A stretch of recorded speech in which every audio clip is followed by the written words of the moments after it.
Yes, ibihe byiza cyane kuri we mukunzi wa Utamu Podcast. Nizere kumeza neza cyane aho uri hose. Uri Bujumbura ndetse uri no mu mahanga, nizere kumeza neza cyane. Nitwa Suleiman niyo nkuru. Nkabanje muri analyse rero za match ya Côte d'Ivoire n'umugwi serukira gihugu intamba mu rugamba bariko barakina hariya mu gihugu ca Maroc. Ikaba ari match irangiye umugwi serukira gihugu w'u Burundi utsinzwe igitsindo kimwe ku busa. Kimwe cha Ivory Coast. Ibi natumye Ivory Coast ibandanya irongoye itsinda n'amanota 13 imbere y'umugwi wa Gabon, aho u Burundi buciye buja mu kibanza ca kangahe ca gatatu, mu gihe Gabon yo iri mu kibanza ca kabiri n'amanota 12. Neza rero reka tugaruke kuri no rukino muri rusangi, ni mu nkino zo kurondera itike yo kuja mu gikombe c'isi, aho u Burundi bwari bwakiriye no rukino ndetse umumenyereza yari yatangaje yuko ikizera ari cyose cyo bashobora gutsinda umugwi wa Ivory Coast, kandi abantu basanzwe bakurikirana umugwi serukira gihugu barabona ko bikunda ko bashobora gutsinda uyu mugwi serukira gihugu wa Côte d'Ivoire les Elephants. Siko bigenze rero, siko bigenze kubera iki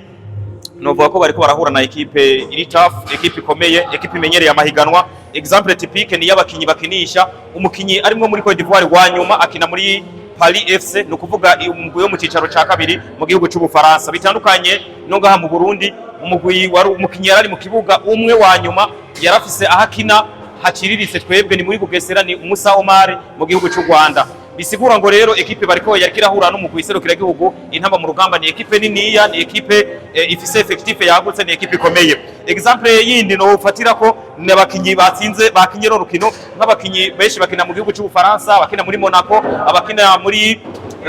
mu mugwi wa Nice, OGC Nice bakina na Nyange, ndetse n'abakina muri Suisse, harabakina muri Wolverhampton. Uyu n'umugwi serukira gihugu wa Ivory Coast. Neza rero ivyo novuga nk'amakosa yagaragaye mu no rukino, novuga ko nta makosa menshi twavuga ko yabonetse mu no rukino, ahubwo gusa hari abakinyi ubona ko bagiye mu rukino, kubwanje mbona ko batari bakwiye kuja mu rukino. Impamvu si yindi, hari umukinyi Bofis Kalebe avec umwanya yaramaze atari karakina, umwanya yaramaze atari mu giserukira gihugu, kuba yongeye gutangura mu kibuga kubwanje ntiyarakwiye gutangura mu kibuga. Impamvu si yindi nuko yaravuye mu mvune, ikindi naco nuko no kwigengesera navyo nyene birimwo, parce que la équipe ya Côte d'Ivoire ni équipe ikina ibintu biri beaucoup physique, birimo ingufu nyinshi cyane, kandi umukinyi avuye mu mvune rimwe rimwe abayigengesera kugira ngo ntashobore kugira ikibazo c'imvune yindi ngo yongera asubire muri infirmerie cyangwa se yongera asubire mu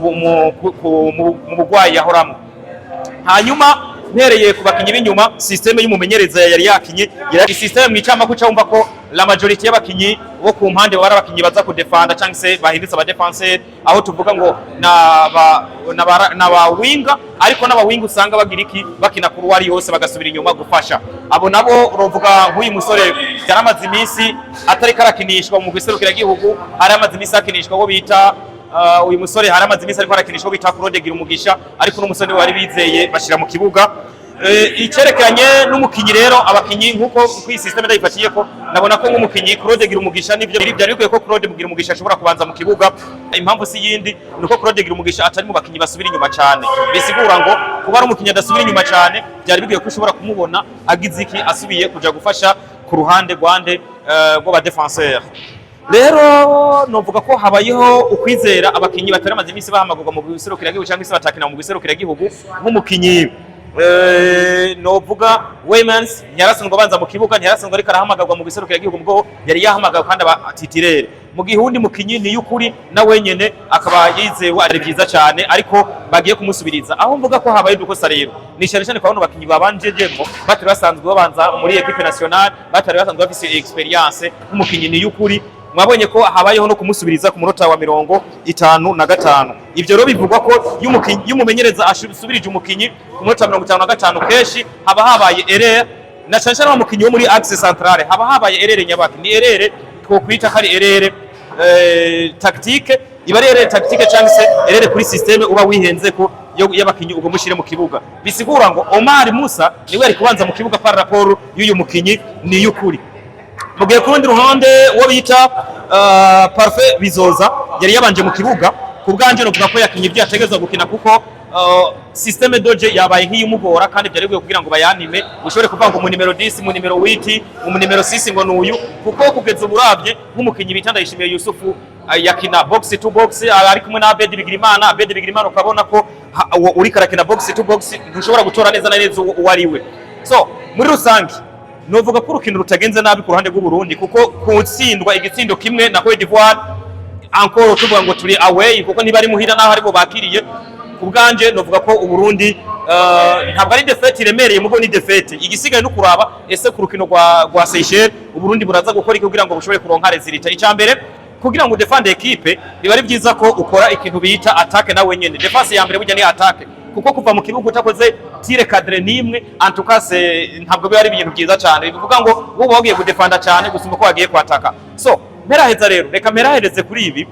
equipe nationale ntamba mu rugamba itweretse urukino rwiza rwo kudefenda igikenewe nuko mu nkino zizokurikira bozotwereka urukino rwiza rwo kwataka ari nayo mpamvu nk'umumenyereza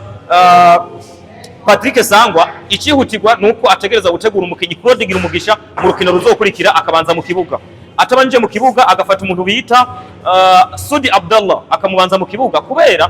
turabye uno munsi byakinywe byari ibintu biri beaucoup defensive gusumba ko biba offensive hanyuma bikunze Erdinho Mukono Erdinho byo bari byiza banje mu kibuga mugabo binakunze wo bita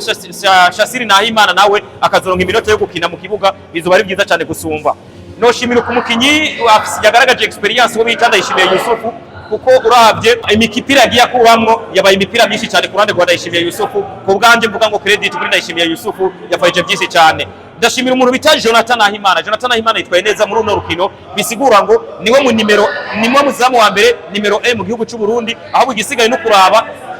abazomusubirira cyangwa se niba ari Onezime nimba ari umuvandimwe batewe nkuru nziza bashobora kuba bari ku ruhe rwego ubwo no gutangura bakaraba uko bashobora kuzogira iki gukompeta nabo ariko muri zamu y'u Burundi umukinyi bita Jonathan Nahimana arachara wa mbere les amis reka ndabashimire cyane kumbure analyse ziyaguye tuzozikora ku munsi wejo bumaze guca tumaze kuraba ese reaction z'abantu babonye urukino babivuze ko iki reka ndabashimire cyane nitwa Suleiman niyo nkuru indimbura aha ni kuri Utamu Podcast hasta la vista thanks